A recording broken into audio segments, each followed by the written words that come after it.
આજે તો એવી ચોકલેટ ખાધી કે દાંત હલી ગયા। જય શ્રી રામ બધા મિત્રોને। સવારમાં ઉઠીને મસ્ત લીંબુ શરબત પીવાનું મન થઈ ગયું। પછી બનાવવા માંડ્યા લીંબુ। પહેલા તો ખાંડ ઓગાળીને પછી નાખ્યું એમાં હંચર ને ખાંડેલા મરી દાણા। આ નાખો એટલે તમારું શરબત મસ્ત બને। હું તો આવું જ બનાવું છું, તમે પણ ટ્રાય મારજો। પછી માંડવી ઉપર હુમલો કર્યો અને ઘડીક વારમાં તો માંડવીના સુપડા સાફ કરી દીધા।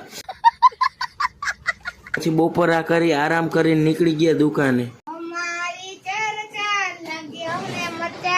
ઘર ભેગું થાને ભાઈ। પછી દુકાને નવી ચોકલેટ આવી હતી। આપને ટેસ્ટ ના કરી એવું બને તો ચોકલેટ જ દાંત પાડી નાખે, એટલી કઠણ ફાણા જેવી છે। પછી નીકળી ગયા ક્લાસે જવા માટે। માસી આ તો ચાલુ ગાડીએ ફોનમાં વાત કરે છે, એટલે ફોન ભાભીનો આવ્યો હોય। ભાભી ભાઈને પૂછતા હશે કે हाय बेबी, मेरे बाबू ने खाना खाया? આજે તો એવી ચોકલેટ ખાધી કે